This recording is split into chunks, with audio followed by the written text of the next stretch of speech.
Good morning. How are you today?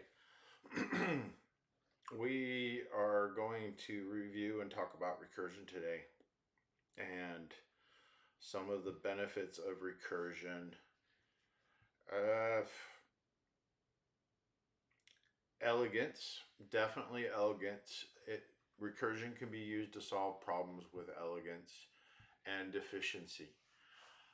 However, the problem with recursion is that it's limited. That means that you can only recurse so many times on the stack without running out of RAM, essentially. And that is why you will not see recursion used in heavy duty commercial grade stuff. Well, I mean, I can't really say that because forms of recursion, but Google does not put recursive binary trees. They don't use recursive binary trees. Why? Because they have to store so much crap that there's not enough RAM in existence. I don't know. It's just ridiculous. Uh, so recursion definitely has issues at scale. Uh, and that's because of its self-calling behavior and the behavior of what I call, or it's also referred to as winding the stack. And then, of course, as you wind up the stack, you're eating up RAM, and you have to unwind the stack eventually to come out of your memory calls and your function calls that are stacked up on the stack. But this one, I usually like to take and do a demo program and kind of walk you through what I mean by the stack and how that all comes together. And there's not a lot here that kind of does a good enough job without putting you into context. So I want to just kind of move on and move right into doing it. So this is going to be a program that we build together. You can follow along. It's the diamond pattern asterisk program. I do it for you. You probably, if you've had me in another program or another class with a different language, I do it pretty much in every language that I instruct recursion in, just because it's so handy, and the fact that it really points out the idea of unwinding the stack, behaviors happening as the stack unwinds, and that is the concept that students don't get. It's the hardest one, even for I almost want to be narcissistic and say, oh, even for me it's hard. Okay, yeah. Yeah, I'm done. Let's get into it. I'm gonna get a project up, and we're gonna get moving. The print diamond pattern, where we wind the stack and unwind it, having behaviors both on the wind and unwind. All right. Now what we're looking for is a function that we pass one argument to, and that is just one value, number of stars. And what that value means is that when we're printing the diamond pattern, we will print a star, and let's say that number asterisks, I'm going to just say stars, whatever, is equal to let's say the user entered in 3. So the first line would be the first star. The second line would be the written with 2 stars. And then the third line would output this 3 stars. And then that's when the number of stars flips to reduce every time a line is processed, how many stars are output on a line, and we start going down per line one less. Okay. And we're going to be very simplistic with this for fence post errors because I think 3 is about the lowest value that we can. No, 2. We could have 2 being the lowest value. 2 being the, just an asterisk, that basically it can be, just a simple asterisk and then 2 down below and then 1 down below. So number of stars 2 would be the lowest value that we could have. And that would be star, star, star, and then star. That sort of thing. That would be the lowest value that we can have. And then as we, change the number of stars, the outputs would increase or decrease depending on, the diamond pattern would output larger, depending on how many stars you put in. And it actually gets kind of fun in the console. That this is a fun one. Yeah, I like it. I don't know why. I just do. I love the stars assignment. So what is it that we're actually doing when we making these decisions? Well, when it comes to printing the first lines, what we need to do is we need to always keep track of what line we're on. And then if we're going to use recursion for this, the elegant way to solve it is that we wind the stack up and we use the stack to manage what line we're on, what line we're actually processing. And that we'll do with a self call and an if statement for coming out of it. And then what we're going to do is we're going to walk through and I'm going to show you exactly what's going on. So the mystery will unfold as we progress, especially if you're still kind of like blank on what the heck is he talking about. He's getting a little star happy.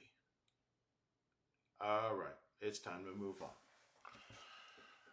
Let's see. So that means at the very smallest low level, we need something that'll print asterisks. And we want to send it how many asterisks to print, and it'll print them. And that will be called print line. Okay? It's not going to be a value returning function because this is going to actually be our recursive function. Now for this particular problem, every time that we recursively call print line, we need to know, because that's the problem with recursion, is the where it's at in its current workload. And you can think of a recursion as kind of like a sentinel warrior going out to fight the battle. We're using the stack, the recursive behavior of the stack, to solve a problem. And that's done a lot in computer science with various mechanisms, callback functions, whatnot. So this is kind of your first intro into automation, essentially, in a lot of ways. But we need to know what line we're on for every call. And not only that, we need to know how many lines we're going to. So that's where we put in, for this function, what it needs to know is the line number. Number of line, number line. And then it needs to know the total stars that it needs to print up to. And its behavior is going to be based on what line number it's on. And what we're going to do is we're going to just wind the stack first. We're going to wind the stack first. And then we're going to switch it over into the unwind so you can see how that manifests and comes about. So with every function, we've got some kind of work, something that needs to be done. And let's get that taken care of before we worry about recursively calling it. So what work needs to happen in the print line is fairly simple. For the amount of stars total versus the line number, it needs to look at the line number and print how many asterisks there are based on the line number and the total asterisks possible. Now I'm just looking up here because, you know, I put this stuff up here for pattern watching. What kind of patterns do I see here when I'm dealing with variables? Well, I see that my total, there is a relationship between my total asterisks and the amount of asterisks on the other lines. So that means that the line number I'm on is important, and I can use that because if I'm on this line number, that means the number of stars are 2. I can kind of feel my way around it. But in this case, you know, I'm coming to you cold, by the way. I kind of like to do things that way. This is the direction I would first go, and that is just to get something. Let's just get something. And that's to print a line based on the arguments. That's the whole idea. So for now, the line number we're on dictates how many asterisks or how many stars we're going to print. So I'm going to just throw in here I equals 0. I is less than n line, and then I plus plus. And then what we're going to do is we're going to do cout. Let's just get it doing something. And then we can kind of get a little tricksy with it. All right. So that prints a line. Now what happens after we're done printing the asterisks on a line? So let's say I'm right here, I print 1 asterisk. Good, I'm done. Then I go to this next line, I print 2. But there's something I'm forgetting, and that is after I print my asterisks, I gotta print a new line character. Now that's going to become really apparent when we test this. So let's go ahead and play with it. Let's do int lines equals to always start with your edge cases. We're going to do it line is equal to 2. That way we can fix the fence posts before they happen. Maybe. We might fail epically. Who knows? We'll see. N line equals, so let's say that we're going to start out with just printing a 2-line pattern diamond. Or 2 asterisk pattern diamond. And this is my user input. I'm not going to do it. I'm just hard coding this. And then I'm going to call print line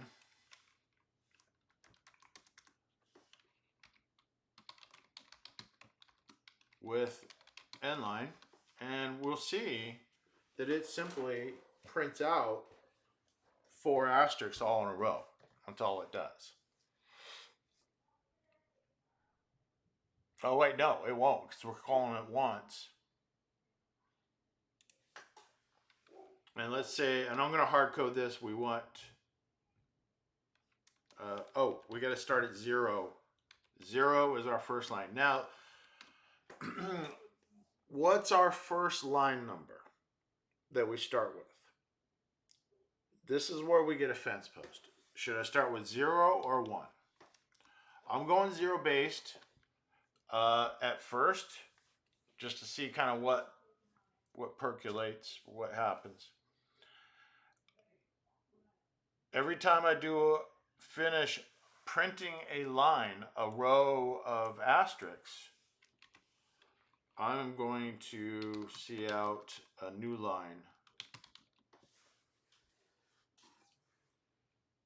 All right, that'll get us going. That'll get us printing one asterisk. That's it. Because we're not using the stack yet. We're not using the stack to loop for us as our agent, our our sentinel that's going out to fight the battle.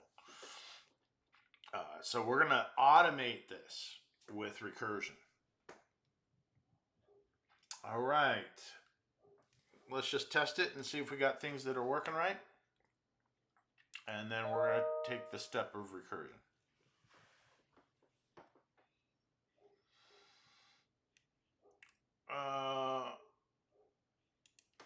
Am I even outputting anything? Yeah. Okay, let's just do a debug then. Something's not liking me.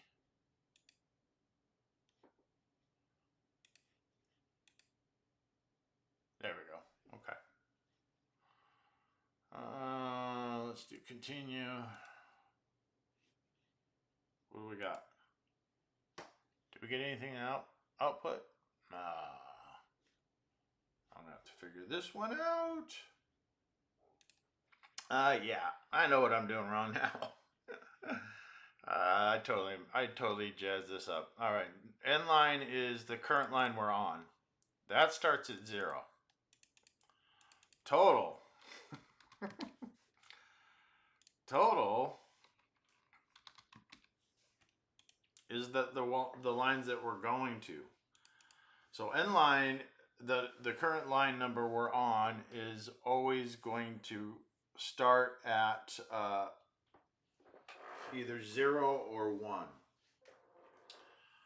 And if it's 0, then nothing's printing. So I don't think that we are going to have to worry about a fence post there. So we're going to just start out with one line up to 2. So our arguments that we're passing in here is 1, 2. 1 is the current line number, because we start at line 1. And we're going to pass that current line number through each recursive call. And the total is going to be how many lines we go up to. So now that I got this actually looking right, we should get 1 asterisk output.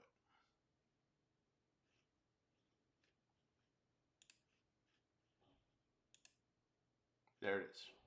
All right, we're good. Now let's do it with recursion.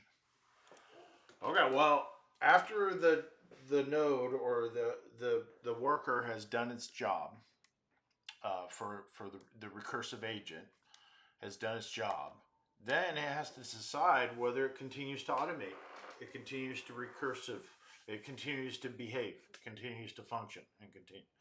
And this is where we need an if statement, because that's going to solve stack overflows. And that's because that's why solving problems with recursion in the first place is not very good. Because you only have so much RAM, and that's going to run out. And that's why we have that website, stack-overflow.com, is kind of, moniker, people that blow the stack regularly, like me, have to replace their RAM a lot, and because they blow the RAM too. But that's...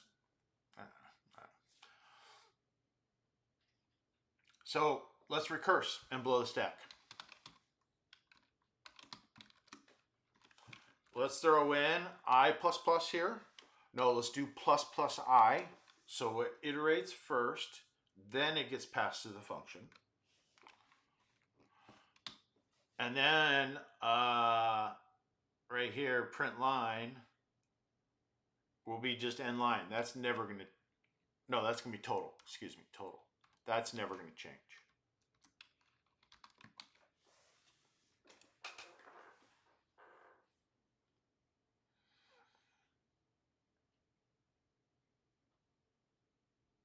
All right, and it looks like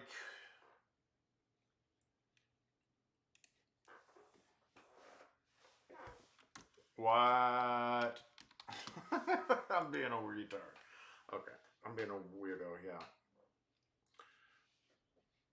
Okay, so the current line number we're on starts at 1. We're on line number 1. We put on our asterisk. Oh, we're all happy. Here's our little lone asterisk. And then we say, now we're on line number 2.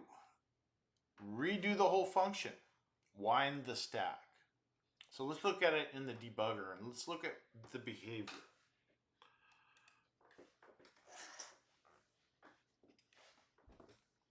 So I wind the stack in, I step into, and that puts on the call stack. And I believe you can look at the call stack. You should be able to look at the call stack somewhere, anywhere, whatever. I'll bring it up here in a little bit. We're gonna make our own little tracker anyways. It doesn't matter. We're gonna do some chicken scratches. Chicken scratches. All right. First run. Asterisk. First asterisk is print. Good. It does a new line. Great. We step into, the whole function runs over, but we still haven't finished the previous call. That's winding the stack.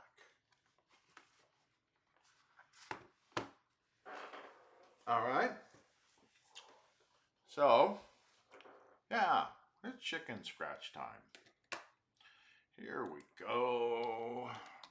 You guys love this. You love it when I write on the board all lefty and mangled. Look at that nightmare. Oh my God. Oh, it is. I will be very vocal with my chicken scratches so you can follow along. And yeah, let's take a quick kind of pause here because this is kind of where we get to the meat of recursion and the call stack. I talk about the call stack a lot, and remember that everything that you create, every variable you define, goes onto the stack as an automatic variable. Remember that the stack is given to your process automatically by the operating system, and it's a specific size.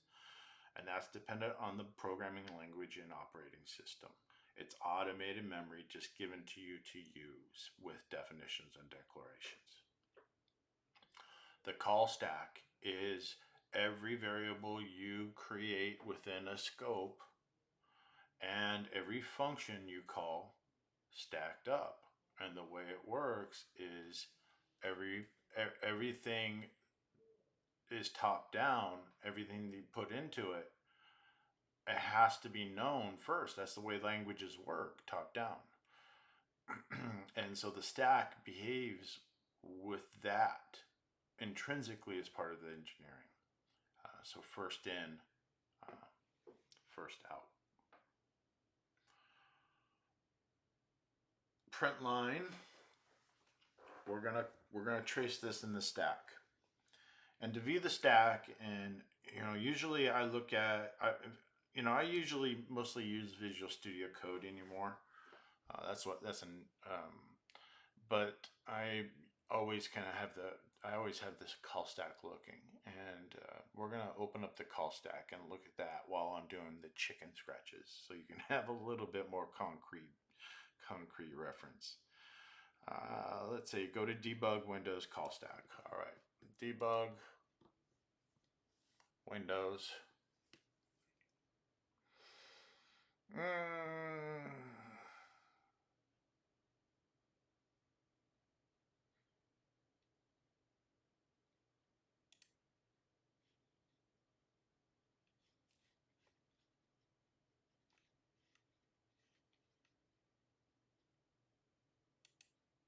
Okay, now the key to remember when you're working with the call stack and to find it is it's only available in debug mode. So if you're not in debug mode, in most IDEs, development environments, you're not going to be able to look at the call stack because there is no call stack. It hasn't been built yet. That's the whole idea. Right. So we're going to hit play here and boom, we're in debug mode. Now we're going to go over here to view. Oh wait, what was it? It was debug, Windows, call stack. Okay. So we're going to refer to that. It just showed up down here. We're going to refer to that. I wonder if I can get that bigger for you. Control Shift. I'll probably, no. Yeah, it's pretty intrinsic. But this is the little call stack. It right now, since we just started running, it's got the hello world main call. So the main call is on the stack. And the program, when it gets done running, it will take it off the stack at the very end, and then the program's done running. So I can do a step over here and it will come out, and then the stack will be gone.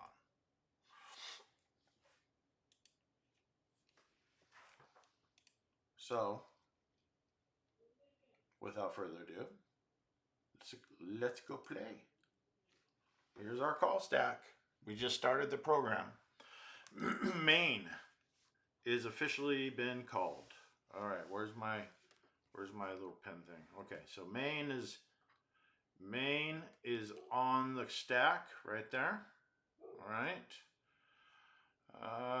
We're going to step over, and then here's where we start winding the stack. Step into. Boom. Now you see here down on the stack, this call, print line, and it's gone up here and it's run. So we've got now, this is getting ridiculous. A print line first, I'm just going to call it P1. This means print line 1 has gone on the stack. And the 1 references the line number. So we see right here, end line, no, we know we got a total of 2. Number of line starts at 1. So P1 has been called. Okay, it goes out and it prints its asterisk because the number of line is 1. And then it comes out, prints its new line after its asterisk, and then we immediately wind the stack with another print line call. So I'm going to do a step into here, and boom. See down here on the call stack, we're now 1, 2, 3 function calls in. Main, P1, and then P2. So P, because if we look when this iterated, end line became 2. Because we iterated before we passed it into the function. That's why we need the prefix here, or the other operator. So we got P2. Okay, and then it prints 2 asterisks. There's our 2 asterisks. And it prints a new line. Oh crap, I messed up. I hit continue too fast. Dang it. All right, let's get caught up. Damn it. Oh shit. Oh, excuse my language. Okay, P1 gets called. All right, and then boom, boom, boom, boom, boom, boom. Then P2 gets called. Boom, and here's what I'm going to do, is I'm going to put a breakpoint here, and then I'm just going to hit continue, and it's going to run through this loop all the way down to the recursive call. So I don't have to do that stupid step over crap. Okay, there we go. Continue. Okay, we're in that inline call of 2. So P2, this is P2. We're in that call. I'm going to step into it again. Now, new line is 3. So we're now in P3.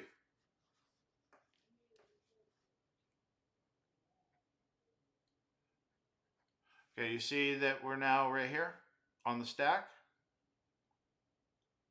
Another print line call on the stack. These are all on the stack, taking up memory. They're, because you got to come back out of all those function calls. They have instructions, and they've got a start and an end of instructions. And we're kind of getting fun with it, with recursion. All right. So P3 gets called. Okay, and I'm just gonna continue so we can go down to here. Boom. Number line is 3. Step into. Oh, look what we're at. We're at P4. P4. Is this ever gonna end? No, it's not. We're gonna blow the stack because we didn't make it end. We just made it continue and do its thing until it blows up. I'm hoping for a blow up soon here, guys. But I don't know. These machines come with so much RAM now. I might have to try harder to blow the stack. But what's going to essentially happen eventually is I'm going to blow the stack and it's going to die. So I'm going to let this run. All right, that's after about 4 minutes. I finally ran out of memories, and here is the famous stack overflow error, which is what the famous website is based on. Because it's very common, and if you blow your stack too much, you start popping your RAM and having to replace RAM. So yeah, this isn't a good thing to do normally. My poor machine. This one I don't do my heavy stuff on, so it's truly just for studio. All right. That's the call stack, and you can imagine that we're using it as an automated for automation. That the call stack gets very large, and that's why recursion is a turd. It's kind of, it can solve problems recursively with elegance, and there is a place for it. Yes, very much so. There are problems that don't need the depth of recursion that can be solved. There are problems that can be solved that are within the probable depth of recursion that makes recursion worthwhile. I think I said that mouthful correctly. So, if it's worthwhile, let's master it. Let's look at this and let's say, okay, well, if my number of lines, and only if, is less than total. Now this is going to be a fence post area within the algorithm, because we're starting at 1, which means that one direction or the other we're going to have a problem with fence post errors. And you'll get what I'm talking about as we kind of get deeper in it. There's a point where I'm going to give up and just give it to you to have fun with. When we get the meat taken care of, we'll leave you with some fiddly bits. It's always the fiddly bits, isn't it? All right. If n line is less than total, let's look at what happens. Just the behavior now that we have a short circuit where we don't recursively call.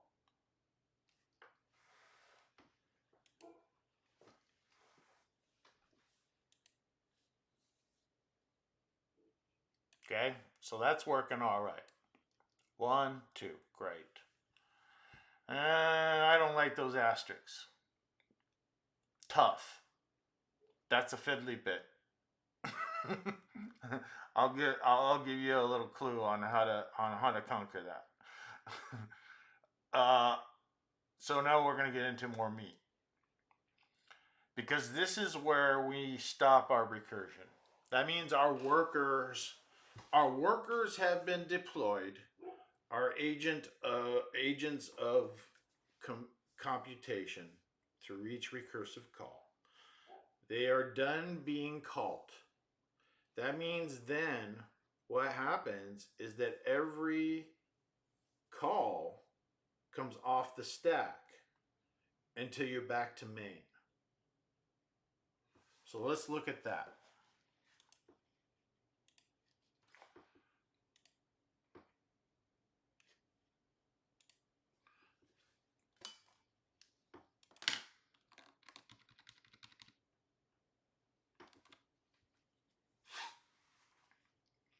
First print line call goes on the stack. P1 is on the stack. Number lines 1. If number lines is less than total, we've got a problem right off the bat. Total is an issue. Oh, it hasn't run yet. That's all right. Yeah, I was like, what the heck is going on here? Silly thing. New line is less than total. Okay. Is it? Yes. So we recursively call again. So I'm going to do a step into. Now we're at P2. You see here on the call stack, we have P2 on the stack. P1's still there because it hasn't done run. It's not done running. It hasn't finished yet. So we're in P2.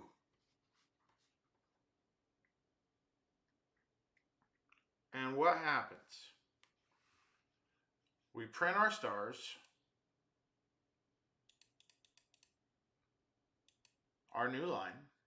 We'll look at here, and new line is no longer less than the total lines I want to, or total asterisks I want to go up to, or lines.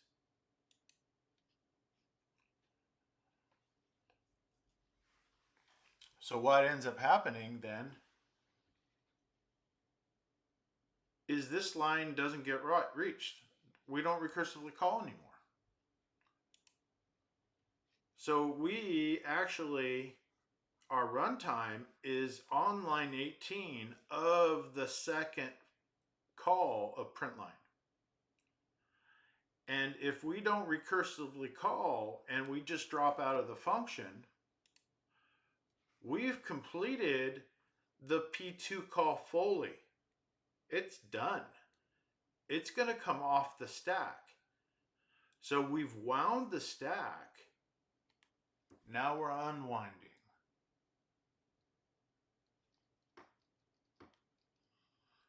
And we come back to the initial print line call, which would be the P1. And I think my output messed that up or something. Let's look at it one more time, make sure that we're doing right. Okay. Step into, boom. I'm going to do continue here. Continue. Step over. I think I did a step out or something in there. I'm going to step into again. That's P2 call. Then P2 is done running. Where does the runtime go? When P2 is done running, the two asterisks have been printed. This is no longer true. So our runtime goes and falls out of that function and goes back to its calling point. Just like all function calls do. They go back to its calling point with the runtime. So I'm going to do a step over. And it looks like it's not properly tracking the way it should. in the call stack, because you see it just kind of came all the way out with it. And that's because we're not doing anything when we rewind. It's just shutting it all down real quick and easy. We're not being able to visualize the rewind, which is the power of recursion. It's not in just winding the stack and using it like a loop. It's in the behavior of solving problems along the way of winding the stack and then finishing the solution when you unwind. So, how do we capture what happens when we unwind? Well, this is what actually makes the function wind. When it's done running, when your runtime gets down to here, you're done recursing. And you're coming out of each function call. Let's just do something. Let's just do this.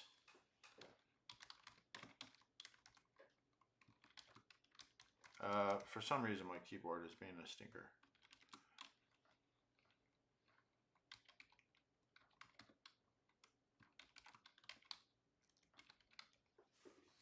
There we go. We can probably visualize it with that. Okay. Print line of 1. Step into. Boom, boom. Okay, I'm going to hit continue here. Okay, we're down here. We're getting ready to recurse. Now notice this line does not happen. Not yet. Not until we're done recursing. We step into, and now we're in P2. Okay, I'm going to hit continue to skip over this. Okay, now we fail this. And then inline is printed. And notice that in function P2, in function P2's call, inline is equal to 2. All right. Then we go back. Where do we go back to? We go back to the P1's call.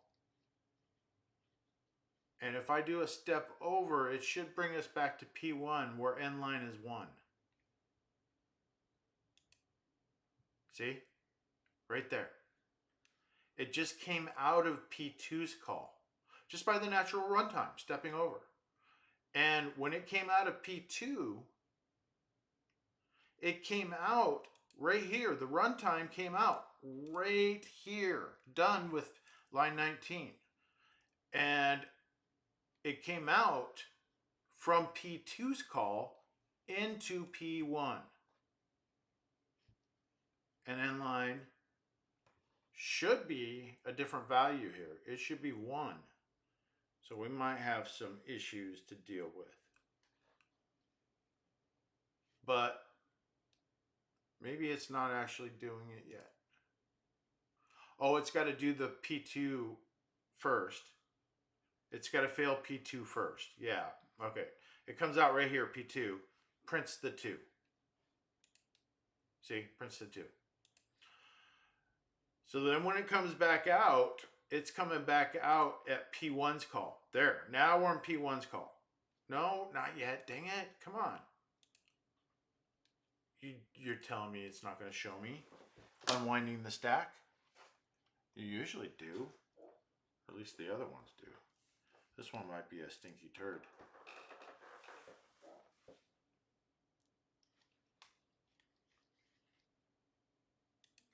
All right, yeah, so this isn't working like I thought. And I think I know what I did wrong. I think it's right here. This is directly by reference, I think. It's not doing it with copies. So I'm going to do this a little bit different. I'm going to add 1 to it so that everyone that comes in, I'm not directly modifying the line number. the the variable itself. I'm only modifying what it represents in each function call, and that's where I messed up. That's where everything kind of failed on me. So let's look at it again and see if it's behaving better now. We're going to do our step into P1. Okay, continue. Good. Step into, I'll step over here. Step into P2. Okay, good. We got the second call. Okay. Then step over. I'm going to hit play to continue. We're in P2. This fails. So we're in P2. Now this line runs. Where number line is 2. So, but we're still in P2. But once we come out of this, the stack unwinds. We'll see one less down here, and we should be in the P1 call. So come on, work like you're supposed to. I like to show it on camera. Please show me on camera. There we go. There it is. Please show me on camera. There we go. Thank you. It comes back out in P1's call. Guess what? P2 is totally destroyed off the stack. Any memory created in there, gone. And we're now on P1 where the line number is 1.